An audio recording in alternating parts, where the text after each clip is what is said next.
Okay guys, mabuhay maligayang pagbabalik sa aking YouTube channel. Of course, Actually, kanina pa ako dumating. Pero galing nga ako sa birthday party ni Gorgie Rula na ginawa sa Finkels, of course. Actually, malapit yun sa Poblacion, Barangay Poblacion. So, very intimate yung birthday party ni. Nakakatuwa. Masarap talagang umattend sa mga ganon. Actually, Finkels, actually sa ibaba siya ng Durban Hotel sa Barangay Poblacion sa Makati City, malapit din sa Burgos Street. So, si Gorgie naman ay matagal na namin kakilala. I'm sure kakilala nyo rin si Gorgie. Napapanood nyo siya madalas like for example, siya yung laging minamention ni Tita Lolit Solis sa kanyang Instagram with Salve Asis. And of course, din siya, ang tagal na rin sa Star Talk, nag-work din siya sa ganun, sa Star Talk, etc., etc. Of course, up to now, nagsusulat pa rin siya sa mga diary, like, but anyways, ayan nga, so, ginanap yun sa Finkels. Actually, yung Finkels ay pag-aari ni Tin Ariola, of course. Napasarap ng pagkain dyan, at anak nga si Shira Tweg. Of course, si Shira ay artista na rin, singer. And ayun nga, nakita nyo naman, ayan si Gorgie, of course, ayan si Bambi Fuentes, dumating. Actually, gusto ko talaga yung party, very intimate, hindi ganun kalaki yung lugar, hindi ka maiilang sa mga bisita because magkakilala, like, ayan, halimbawa si Lani Mercado, of course, ang magkasawang Sandy Andolong and Christopher De Leon. Actually, pagdating ko, nauna na sila, nandyan na sila, at talagang, hindi na nga lang ako napag-interview kasi nga, yung place kasi talagang isang pahaba, parang gano'n eh. Tapos parang ilang tables yon. So, mas magandang nag-uusap-usap na lang yung mga magkakatabi. So, but anyways, nakita nyo naman ang ginawa ko. Nag-upload pa rin ako ng mga video. Of course, sa mga press naman, nandyan si Jerry Olea, dumating din si Salve Asis, of course, si Jun Lalin, ako, nandyan din si Noel Ferrer, at sino pa ba? Of course, si Derek Arman Reyes. Ayan. So, again, maganda sa ganitong party. Yung halimbawa, parang lahat na magkakilala. Yan si Shira Tweg yun, at si Tin. Sila yung may-ari nitong Finkels na restaurant dyan. Again, pagkasarap-sarap ng pagkain, hindi ko na lang talaga tinikman talaga. I mean, tinikman lahat. Kasi yung sinerve pa lang sa table namin, talagang mabubusog ka na. Napakasarap. Of course, natutuwa ako kasi naging ka-table ko sila Efren Reyes Jr. and si Miss Marinette Gamboa na isang producer at former mayor din ng Ilocos. Talagang bonggang-bonggang chikahan namin.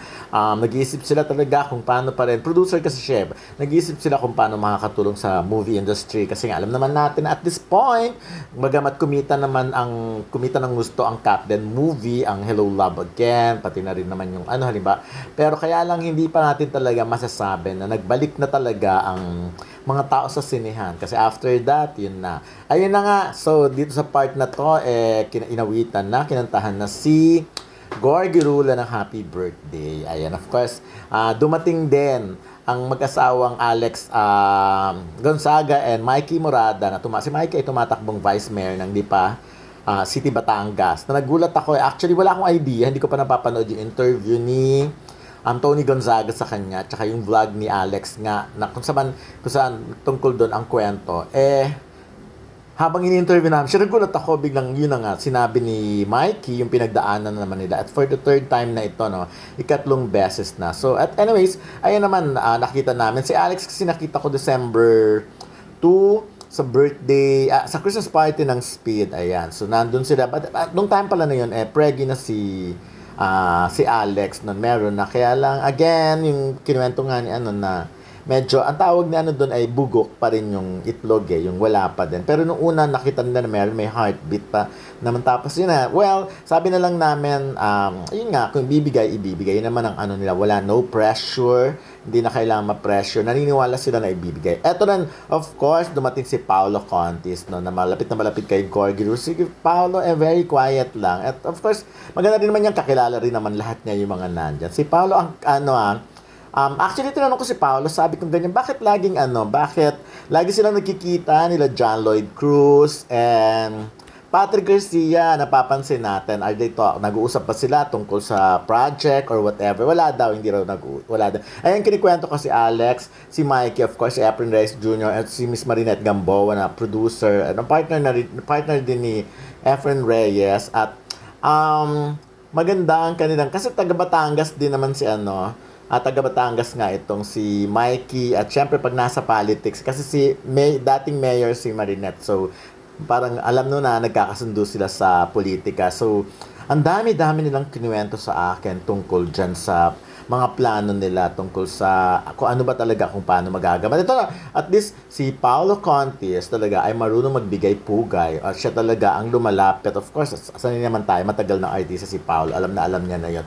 So, siya talaga ang lumalapit like kay Christopher De Leon, nagbibigay ng respeto. Ganun dapat ang mga artista, marunong magbigay ng respeto. So, of course, hindi pwedeng palampasin ni Paolo na talagang nilapitan niya si Efren Reyes Jr. at na tatay niya pala sa tabing ilog noon na batang-bata. Kaya ang tawag niya talaga hanggang ngayon ay tatay. Yun ang yung tinatanong ko nga, siyempre hindi ko na rin matandaan.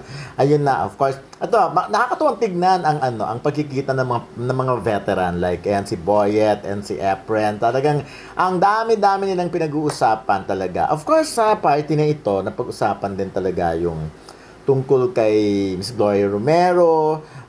Siyempre, lahat naman sila halos nakatrabaho si Gloria Romero, yung mga ganun. Actually, yung mga ibang ang galing sa party na ito ni Gorky Rula ay after that, dumiretso rin sila dun sa wake ni Gloria Romero. Alam naman natin, ngayong Sunday, yung first day and for family lang talaga, family and friends. So, nagpuntahan na yung iba doon. So, ako ayun, tapos may mga ibang araw pa naman, pero parang saglit lang talaga, hindi matagal, hindi katulad ng mga, siguro parang mga 3 days lang yata, base sa schedule na nakita ko.